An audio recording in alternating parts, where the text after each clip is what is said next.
Hello guys, GS study में आपका स्वागत है। आई वो आप सब ठीक होंगे। यदि आज के टॉपिक में हम बात करते हैं राजकोषीय नीति एवं कर संरचना के बारे में। आज के टॉपिक हमारा राजकोषीय नीति के बारे में है। राजकोषीय नीति होती क्या है, राजकोषीय नीति के घटक क्या है और बजट होता क्या है और बजट के प्रकार में बात करें तो एक समान मद आउटकम बजट, जेंडरिंग बजट, शून्य आधारित बजट और बात करेंगे भारत की निधियों के बारे में, संचित निधि, आकस्मिक निधि के बारे में। और यदि आप चैनल पर नए हैं तो चैनल को सब्सक्राइब कीजिएगा, सामने बेल आइकन पर प्रेस करना ताकि आपको टाइम पर नोटिफिकेशन मिल सके। बात करते हैं कि राजकोषीय नीति होती क्या है। सार्वजनिक आय, सार्वजनिक ऋण, कर रोपण, बजट घाटे, सब्सिडी, हिनार्थ प्रबंधन यानी कि घाटे की वित्तीय व्यवस्था से संबंधित नीतियाँ राजकोषीय नीति कहलाती है। राजकोषीय नीति के घटक की बात करें तो सरकार का बजट, कर संरचना यानी कि करारोपण, विभिन्न प्रकार के घाटे, सार्वजनिक व्यय एवं ऋण। बात करते हैं कि सरकार का बजट यानी कि बजट के बारे में। बजट होता है कि सरकार द्वारा आगामी वित्तीय वर्ष, चालू वित्तीय वर्ष एवं पिछले वित्तीय वर्ष की प्राप्तियां एवं व्यय के अनुमान को बजट कहते हैं। बजट भारतीय संविधान के अनुच्छेद 112 के अनुसार है कि राष्ट्रपति प्रत्येक वित्तीय वर्ष के संबंध में संसद के दोनों सदनों की समक्ष मतलब सामने भारत सरकार की उस वर्ष के लिए प्रकल्पित प्राप्तियां और व्यय का विवरण रखवाएगा, जिसे भाग 5 में वार्षिक वित्तीय विवरण कहा जाता है। इसे ही बजट यानी कि आम बजट कहा जाता है। उसी प्रकार अनुच्छेद 202 के अनुसार राज्य सरकार द्वारा वित्तीय वार्षिक विवरण को बजट कहते हैं। केंद्र में अनुच्छेद 112 के तहत और केंद्र में बजट को अनुच्छेद 112 के तहत प्रस्तुत किया जाता है और राज्य में बजट को अनुच्छेद 202 के तहत प्रस्तुत किया जाता है। और भारत में पहला बजट पेश किया गया था 18 फरवरी 1860 को जेम्स विल्सन द्वारा लॉर्ड कैनिंग के शासन में प्रस्तुत किया गया था। और 1920-21 के दौरान ब्रिटिश रेलवे अर्थशास्त्री थे विलियम एक्वर्थ थे और इनके नाम पर ही समिति का नाम है कि विलियम एक्वर्थ समिति की सिफारिश पर वर्ष 1924 में रेल बजट को आम बजट से अलग कर दिया गया। और इसके पीछे इन्होंने तर्क दिया कि रेल एक उद्यम यानी कि बिजनेस है जो लाभ कमाने के उद्देश्य से काम करती है। और स्वतंत्र भारत का पहला बजट 26 नवंबर 1947 को तत्कालीन वित्त मंत्री R.K. षणमुखम चेट्टी द्वारा प्रस्तुत किया गया था। इस तरह के क्वेश्चन एग्जाम्स में बहुत बार पूछे गए कि किस समिति के सिफारिश पर रेल बजट को आम बजट से अलग किया गया, किस अर्थशास्त्री ने भारत का पहला बजट पेश किया था और स्वतंत्र भारत का पहला बजट किसने पेश किया था। इस तरह क्वेश्चन एग्जाम्स में पूछे जाते हैं, सेंटर के हों या स्टेट के, दोनों। केंद्रीय बजट में 3 लगातार वर्षों की कितना प्राप्त किया और कितना इसका खर्च हुआ है, इस आधार पर बजट को व्यवस्थित किया जाता है। जिसमें बताया गया कि आगामी वित्तीय वर्ष के लिए बजट, आने वाले वर्ष के लिए बजट क्या होगा, चालू वित्तीय वर्ष के लिए संशोधित अनुमान कि वर्तमान में जो वर्ष चल रहा है उसका वित्तीय बजट क्या होगा, अनुमान के आधार पर उसमें थोड़ा संशोधन कर दिया जाता है। और पिछले वित्तीय वर्ष से कितना प्राप्त हुआ और कितना खर्च हुआ है, इन तीनों वर्षों का वित्तीय विवरण ही बजट कहलाता है। बजट को लोकसभा में वित्त मंत्री द्वारा प्रस्तुत किया जाता है, अधिकांशतः वित्त मंत्री द्वारा प्रस्तुत किया जाता है, परंतु भारत में कभी कभी बजट को प्रधानमंत्री ने भी पेश किया है। वार्षिक बजट हर साल 1 फरवरी को संसद में पेश किया जाता है और बजट तैयार करने की जो जिम्मेदारी होती है वो केवल वित्त मंत्रालय की होती है। यह एग्जाम में क्वेश्चन पूछा गया है कि बजट को किस मंत्रालय में प्रस्तुत किया जाता है, किस मंत्रालय की जिम्मेदारी होती है तैयार करने की, तो आंसर है कि वित्त मंत्रालय के द्वारा। वर्ष 2017-18 में रेल बजट को आम बजट से में समाहित करके पेश किया गया और 17-18 से ही पहले जो बजट पेश होता था 29 या 28 फरवरी को होता था, परंतु 2017-18 के बजट में 1 फरवरी को प्रस्तुत किया जाने लगा। देश में पहली बार पेपरलेस बजट के रूप में बात करें तो 2021 से 22 का बजट जो था पेपरलेस था। टीवी पर बजट का प्रसारण 1998 में पहली बार किया गया था।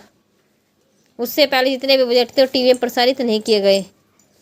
भारत में 1 फरवरी से बजट प्रस्तुत करने की परंपरा अरुण जेटली ने 2017 में प्रारंभ की। बात करें बजट के प्रकार होते क्या हैं। बजट के प्रकार एक समान मद बजट, जेंडरिंग बजट, निष्पादन बजट, शून्य आधारित बजट और आउटकम बजट। बात करें कि निष्पादन बजट होता क्या है। भारत सरकार द्वारा वित्तीय वर्ष 1975-76 के आम बजट से निष्पादन बजट की शुरुआत की गई।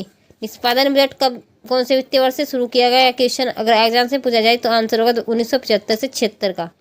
इसका उद्देश्य था कि राज्य की उत्पादक एवं लागत को सामने लाना कि स्टेट गवर्नमेंट द्वारा जो प्रोडक्ट तैयार किए जा रहे हैं उन पर कितना खर्च हो रहा है, कितना एस्टीमेट हो रहा है, उसे सामने लाना था। बात करें आउटकम बजट या परिणाम बजट की। पहला आउटकम बजट संसद में द्वारा 25 अगस्त 2005 को पारित किया गया। वर्ष 2007-08 के लिए आउटकम बजट और निष्पादन बजट को मिला दिया गया।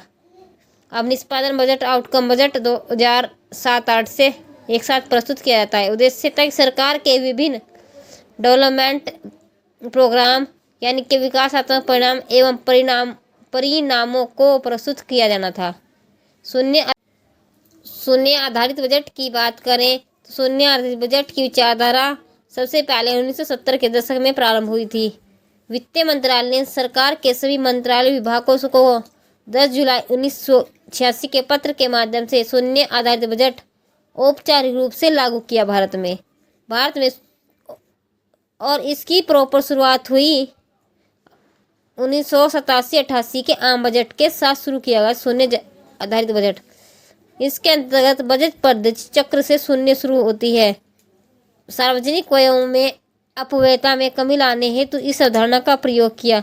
शून्य आधारित बजट है कि मान लिया कि कोई खर्च कर रहे हैं कि मान लिया 10 दिन का खर्च है और 10 दिन के बाद जो 11वें दिन का खर्च होगा उससे पहले जो 10 दिन का खर्च है और 11वें दिन उस बजट को शून्य मान लिया जाएगा कितना खर्च हुआ है और 11वें दिन से उसी काम पर जो खर्च स्टार्ट होगा वो 0 से स्टार्ट होगा। पहले खर्च को उस बजट में के अंदर ऐड नहीं किया जाता है, उसे शून्य आधारित बजट कहा जाता है। बात करते हैं एक समान मद एक बजट की। एक ऐसा बजट यानी कि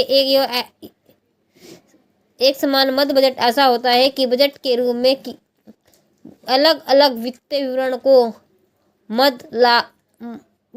मदों को लागत केंद्र तथा विभाग द्वारा समूहकृत किया जाता है, ग्रुप में प्रस्तुत किया जाता है। जेंडर बजट की बात करें कि जेंडर बजट का सबसे पहला प्रयोग 1982 में ऑस्ट्रेलिया में किया गया था। भारत में जेंडर बजट की अवधारणा की शुरुआत वित्तीय वर्ष 2005-06 के आम बजट से की गई है और उत्तराखंड में जेंडर बजट की शुरुआत 2007-08 से की गई है।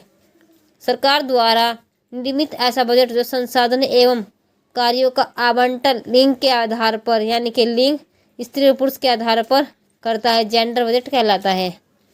भारत सरकार की निधियों की बात करें, यह बजट से रिलेटेड टॉपिक है इसलिए भारत की निधियों को भी इसमें ही शामिल किया गया है।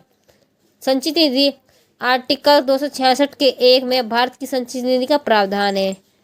केंद्र सरकार की सभी राजस्व प्राप्तियां ट्रेजरी बिल जारी करके प्राप्त किए जाने वाले ऋण और ऋण अदायगी के माध्यम से सरकार को प्राप्त धन इसमें जमा कराया जाना है।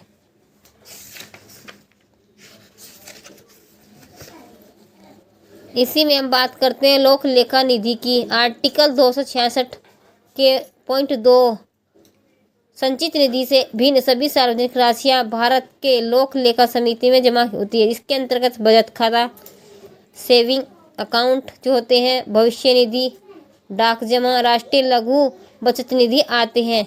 आकस्मिक निधि की बात करें तो आर्टिकल 267 के तहत आकस्मिक निधि का प्रावधान है।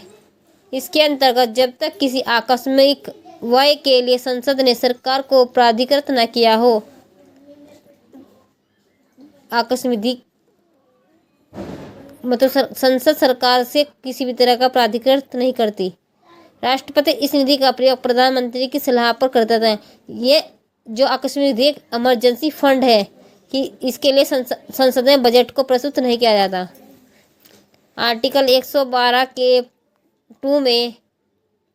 2 के अंतर्गत यह आवश्यक है कि सरकार राजस्व व्यय एवं अन्य व्ययों के बीच अंतर प्रदर्शित करती है। और भारत में बजट को दो भागों में बांटा गया है, राजस्व बजट एवं पूंजीगत बजट। राजस्व बजट एवं पूंजीगत बजट में प्रदर्शित संपूर्ण प्राप्तियां संचित निधि की प्राप्तियां प्रदर्शित करेगी, जबकि राजस्व बजट के संपूर्ण व्यय संचित निधि के संपूर्ण व्यय को प्रदर्शित करते हैं। गाइस, वीडियो पसंद आई तो वीडियो को लाइक करना और चैनल को सब्सक्राइब करना। और नेक्स्ट टॉपिक में हम बात करेंगे टैक्स के बारे में, कर वंचन यानी कि कर आरोपण के बारे में। और क्लास कैसी लगी आप हमें कमेंट बॉक्स में कमेंट करके बताना। अपने दोस्तों के साथ शेयर करना। धन्यवाद।